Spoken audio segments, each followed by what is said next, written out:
So we should go over how like Indian football at the top level structured. So I think it's the ISL, the I League, and then there's two divisions below. So kind of similar to English football. Professional football is only ISL. Yeah, I was going to say the but others must be. The other four, like the other three, are like national pathways into it basically. And then it's up to your state federation to choose how many tiers you have.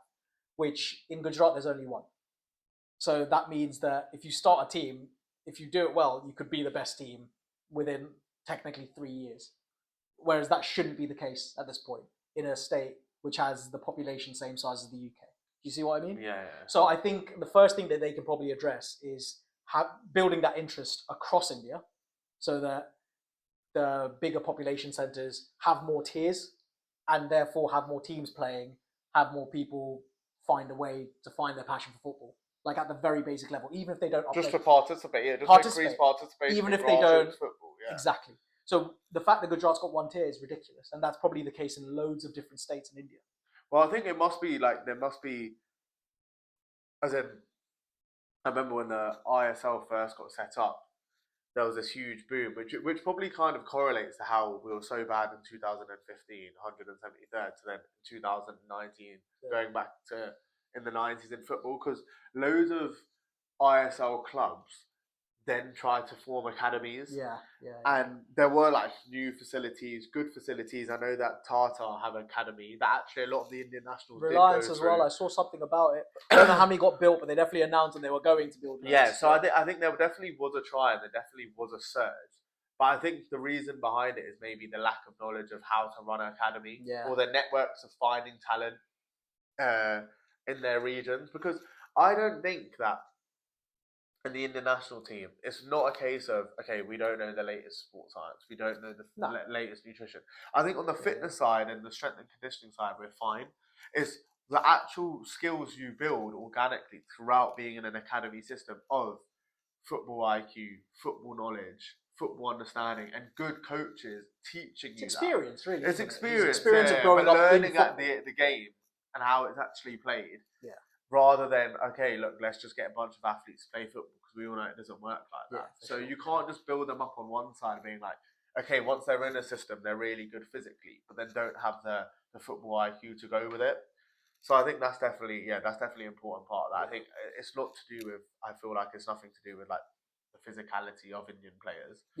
Or their fitness. I think it's all just to do with about learning and knowing the game and identifying talent and obviously just nurturing the talent.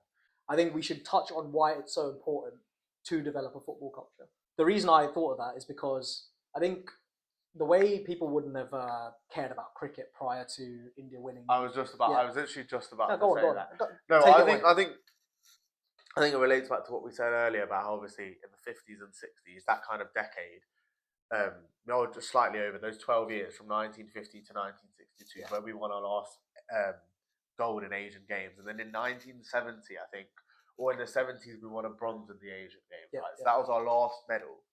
Obviously, we talked about how the most influential football figure, Saeed Abdul Rahim, died, and a couple of our really good players that had won Asian gold medals in the past had also retired. However, what's key is in that main lull between 1970 to 1990 is obviously India win the Cricket World Cup in 1983. So I feel like that is a huge moment where the country's interest, investment, attention diverts to Indian cricket. Now, so when your dad mentions Brazil when you're really young, you go straight to football. When your dad mentions or your mum mentions India, many people who are young all over the globe will go straight to cricket. So I feel like that's where there was a huge missed opportunity, firstly. And also debunking the myths that India actually weren't shit originally. It's like, it's almost, how did this downfall even happen? And obviously we've talked about it, it's all due to a lack of attention and investment. But that real moment where actually Indian football was a low and how Indian cricket overtook it is key. But I also think my main public announcement of why this is important is because I think the interest there, and just as being like a sporting nation, how important football is to teach lifelong lessons to kids. Absolutely. So like mindset, bouncing back from failure, and obviously all the health benefits, teamwork. You learn so many skills being as a person and just being on the pitch, dealing with so many highs and lows. I think it will only benefit kids' development all over the country if you actually involved in grassroots football. For sure. Plus, there is actually the domestic league there and interest there. So why wouldn't you just build that funnel? And then India can obviously then, on a macro level, gain way more, as in like world recognition on a global stage for football, boost the economy, boost health rates. Like there's so much more that can come from it if this system is actually built. So I would say that's probably my main take. I agree. I agree with everything you've said. And I just want to continue the point of the cricket thing that you said. After 83, if you look at even where cricket was in 83 itself to now, whether people like it or not, whether you have your opinions on how cricket's run, which frankly speaking, it is run by India now, right?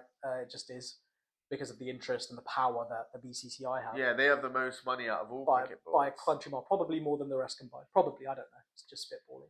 But the point is that culture developed. People fell in love with sports, with players. Kids had like a dream. All of a sudden, like after that World Cup win, people started believing, oh, we can really do this. And that's it. It comes down to aspiration. Exactly. And that was in the era, that 83 win happened in an era where India wasn't really a player on the world stage in any significant way. So winning that World Cup was significant for people like my dad as a real morale booster. And I think that's what sport is. Like it's a morale booster, whether your country's doing well and it's like going in the right direction, or whether, you know, everything around you is awful. But well, look at South team. Africa and apartheid when they won the Rugby World Cup, and how it brings like a whole nation together. I don't know the story behind that. We can do that but later. Sport can just do that, and I think that's why it's that's why I think obviously the main thing is we don't have an aspirational figure who's really dragged everyone with them. Yeah. So then obviously we don't have our couple of Viv. Yeah. Sunil Chetri was the closest to doing it in the modern generation. And I'm sure he's done, but like that's how aspiration matters. Because I'm sure when Kapil Dev was captain of 1983, you would have seen a spike in Punjab immediately of people wanting to become cricketers, right? Yeah. So especially the way like Indians talk, right? Like just everyone involved in that team, their families and their networks, like it would have spread. The interest immediately spreads in every community that either watched it or played in it. Because they see the trajectory, they believe it, they see that now they believe it because they've actually seen that it's done. So no one's just talking about it. We've actually done and gone, done and like actually it's actually happened, which is key. So yeah, I think there's a lot of reasons why India should invest in football. And the reason I brought up the situation India was in 83 was because now it's in a very different situation. It's got its problems for sure, but it's come a very long way to the point where it's like the 5th largest economy in the world. Would have been unseen back then, right? So that's come up relatively quickly. And to have that level of development in so many different areas, but to not have it in the most global game in the world is like, it's a bit embarrassing, to be honest. No. Like it has to get there to align with everything else India stands for, to increase like national pride through another medium than just your economy or just that one sport. You have to do it in the sport that everyone in the world cares about. If you want to show your soft power, which is what India is a lot about, like I don't know how much you follow that stuff, but like my dad speaks a lot about Indian politics in the house. The key focus in the next few years, like even decades, is soft power for India. You're not trying to impose your way onto things. You're trying to show your culture off. And I think sports culture, being involved in that, is so important for the betterment of like public health, for like unity. Like as we mentioned so many times, states are so divided a lot of the time. Like I know there's a big north-south divide, and that I'm sure it exists to some level in cricket. There's a Hindu-Muslim divide, which exists again probably in cricket. But I can tell you now, in the dressing rooms, no one cares that Mohammad Shami is a Muslim in Indian cricket. No one cares that KL Rahul's from the south. If you score 100, that's all that matters. If you take wickets, that's all that matters. And I think that message to spread throughout society further is important across the world, but especially in India with like the culture and the history that we've had, basically. So I reckon, unless you've got anything else, that's probably a good point to finish on. That's a great point to finish on. Come on, bro. No, that's not either. Come on.